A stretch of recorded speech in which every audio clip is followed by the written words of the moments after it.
And good morning, everyone. Welcome back. Hope you're having a great Wednesday morning. I'm enjoying second or third cup of coffee here. And my name is Don K. Preston. I am the president of Preterist Research Institute of Ardmore, Oklahoma. And I am sharing with you some thoughts on Satan and the victory of Christ. Pardon me.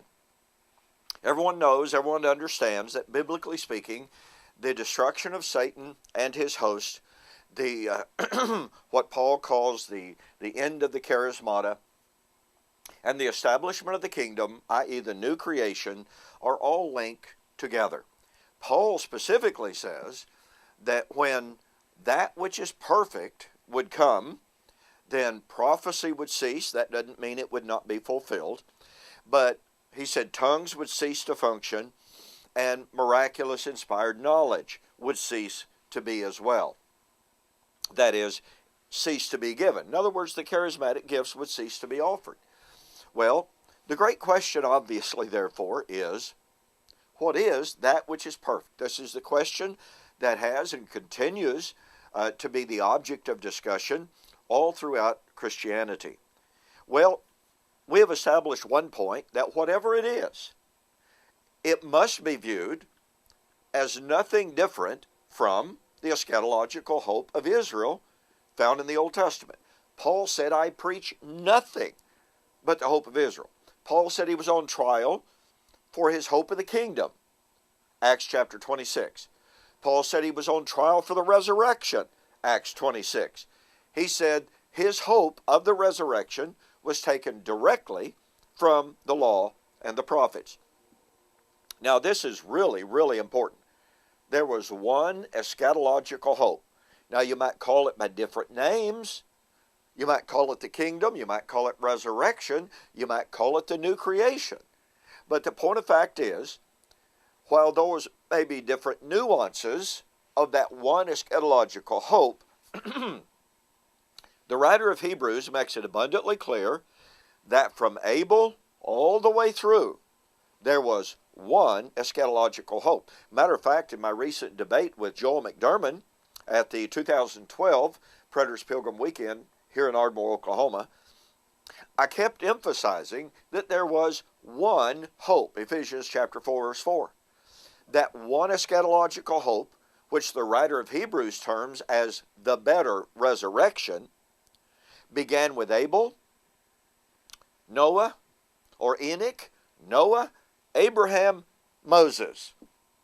Now, this is an absolutely inescapable point. And yet, interestingly enough, Joel McDermott sought to dichotomize between the Mosaic promise of the resurrection found in the law and the prophets and a resurrection promise made to Abraham. No, there is no dichotomy. There is one resurrection hope. So, however we understand that which is perfect, we must find those promises in the Old Testament. Now, I want you to watch this. This is fantastic. You must catch the power of this. Paul said, when that which is perfect is come, prophecy, knowledge, tongues would cease.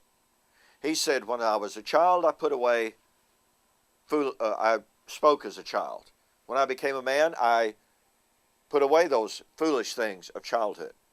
He said, now we see darkly, enigmatically, which is a perfect description of the Old Covenant world. But notice, but then face to face. So Paul contrasts the then present time of immaturity, the then present time of the enigma, the then present time of the operation of the gifts, which belong to the last days, i.e. the last days of Old Covenant Israel. And he contrasted that with the time of the face to face. Well, do we find anything like that promised in God's Old Covenant promises made to Old Covenant Israel? Well, as a matter of fact, we do. In Isaiah chapter 52, which is absolutely beautiful, beautiful prophecy.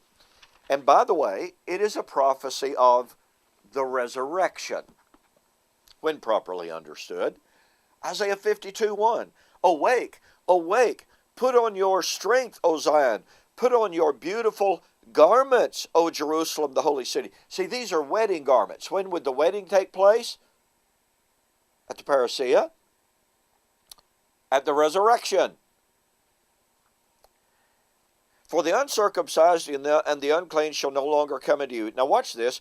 Shake yourself from the dust. Arise, sit down, O Jerusalem. Loose yourself from the bonds of your neck, O captive daughter of Zion.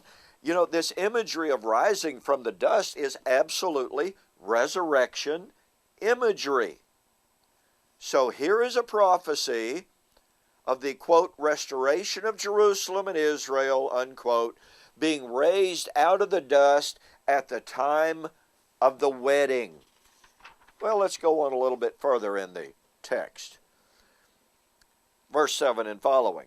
How beautiful upon the mountains are the feet of him who brings good news, who proclaims peace, who brings glad tidings of good things, who proclaims salvation, who says to Zion, your God reigns. See, here's the kingdom.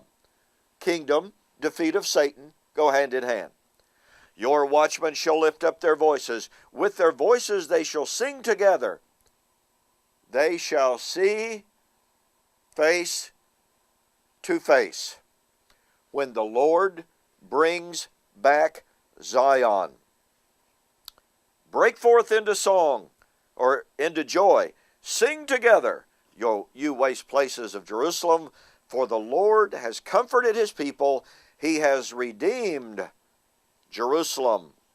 The Lord has made bare his holy arm in the eyes of all the nations, and all the ends of the earth shall see the salvation of our God. So here we have Paul predicting the resurrection, which was the eschatological hope of Israel at the time of the kingdom in the new creation. And Paul said, that's when we will see eye to eye. Such beautiful, beautiful harmony. Now, Paul in the New Testament says that the restoration of Jerusalem was taking place right there in front of their eyes. You have come, Paul says, to the heavenly Jerusalem. Hebrews chapter 12. And he said that heavenly Jerusalem is the mother of us all. And John saw the new Jerusalem coming down from God out of heaven, and a voice from heaven saying, the tabernacle of God is with man. You see, that new Jerusalem would come, was about to come, when the old Jerusalem, i.e. Babylon, i.e. the city where the Lord was slain, was destroyed. Here we have perfect correspondence on the time of the arrival of that which is perfect. It is the new creation in Christ being perfected at his parousia, the time of his wedding, with the new heavenly Jerusalem, not the restoration of the old physical nationalistic Jerusalem, but the heavenly Jerusalem. Hey, thanks so much for joining me. I hope you've enjoyed this series on the defeat of Satan. Over and over and over again, we have seen the perfect harmony of Scripture, that the charismatic gifts would end, the defeat of Satan would take place when God swept away the old covenant world of Israel, which was accomplished at the Lord's coming in AD 70. Thanks again for joining me for this morning's Morning Musings. We'll see you on the flip side.